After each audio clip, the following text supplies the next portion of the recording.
Então, o véu do santuário que separava os homens de Deus se rasgou de cima a baixo. A terra tremeu. As rochas se partiram. Os túmulos se abriram e os mortos ressuscitaram. E o centurião romano, ao testemunhar tudo isso, se encheu de temor e afirmou: verdadeiramente, este era o Filho de Deus. Jesus, o Salvador da humanidade, morreu. Ocorre um terremoto na terra. Mortos ressuscitam e o véu do templo se rasga. Porém, depois vem o silêncio. E os discípulos percebem que o seu mestre não está mais com eles. Algumas horas depois, um homem rico chamado José, da cidade de Arimateia, que era discípulo de Jesus, e um homem de grande importância no Sinédrio, se dirigiu até o governador Pilatos para solicitar o corpo de Jesus para sepultá-lo. Pilatos então cedeu ao pedido e os discípulos de Jesus o sepultaram em um túmulo numa rocha, provavelmente na noite daquela sexta-feira. Era o Shabat, dia em que os judeus não trabalhavam para guardar o mandamento do Senhor. Mas esse não era um sábado qualquer para os discípulos de Jesus. Eles descansaram, seguindo o mandamento, porém pranteando a morte de seu mestre, pois ainda estavam muito abalados por sua perda. Aquele que fez tantos milagres, curou tantos enfermos, agora estava morto. E parecia que com ele havia morrido a esperança de seus mais fiéis seguidores. E enquanto isso, os principais sacerdotes e fariseus, os mesmos que condenaram Jesus à cruz, convenceram Pilatos a colocar guardas na porta do túmulo, com o pretexto de que os discípulos de Jesus poderiam roubar seu corpo e afirmar que ele ressuscitou. Pilatos compartilhava dessa preocupação, e para não gerar mais agitação no povo, pois os acontecimentos na sua cidade já haviam chamado a atenção demais de César, ele aceita o pedido e então deixa suas guardas à disposição dos sacerdotes. Na madrugada do domingo, a Bíblia relata que Maria Madalena, Salomé e Maria, mãe de Tiago, decidem ir ao túmulo para ungir o corpo de Jesus com óleos aromáticos, um costume comum na época.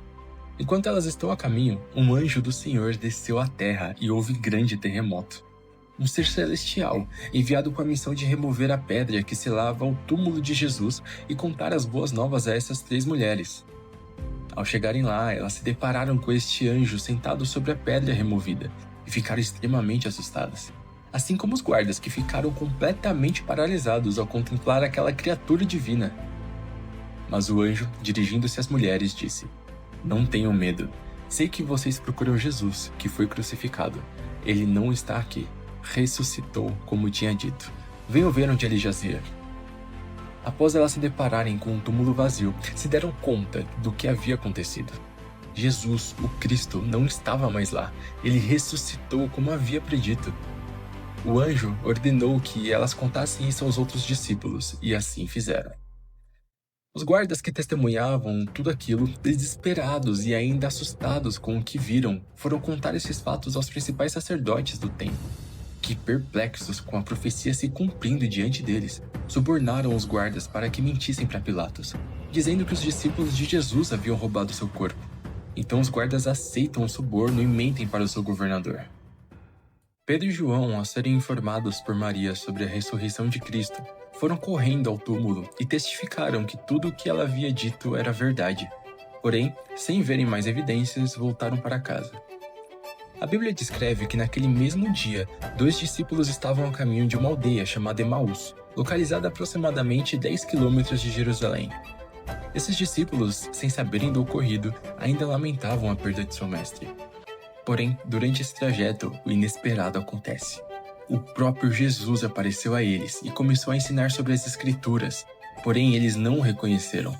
Chegando na aldeia, os discípulos o convencem a ficar na casa deles. Então Jesus pegou o pão, o abençoou e depois o partiu. Naquele mesmo instante, os olhos deles se abriram e reconheceram quem os estava acompanhando. Porém, Jesus desapareceu da presença deles. Ao cair da tarde daquele dia, o primeiro da semana, estando trancadas as portas da casa onde estavam os discípulos, com medo dos judeus, Jesus veio e se pôs no meio deles, dizendo: "Que a paz esteja com vocês." Os discípulos ficaram extremamente assustados com aquela aparição, pois algumas horas antes eles choravam a morte do Messias. Jesus mostrou suas mãos e seus pés feridos na cruz, e após isso comeu com eles. Então eles viram que, de fato, o Cristo havia ressuscitado e creram em suas palavras. Naquela noite, Jesus soprou sobre eles, lhes dando o Espírito Santo, que os havia de consolar e os conduzir por todos os caminhos após a sua partida. E disse-lhes: Vão por todo o mundo e preguem o Evangelho a toda criatura. Quem crer e for batizado será salvo.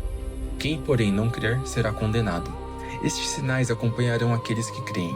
Em meu nome expulsarão demônios, falarão novas línguas, pegarão em serpentes e, se beberem alguma coisa mortífera, não lhes fará mal.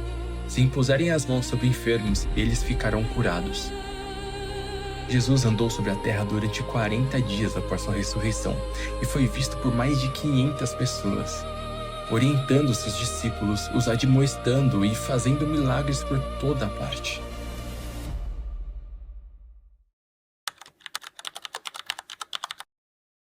Lucas descreve no Evangelho de sua autoria que, após tudo isto, Jesus e seus discípulos foram até o Monte das Oliveiras, localizado em uma aldeia chamada Betânia.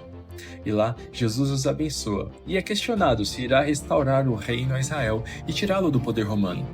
Então, no livro de Atos, no capítulo 1, Lucas relata a última mensagem de Jesus aos seus discípulos aqui na terra.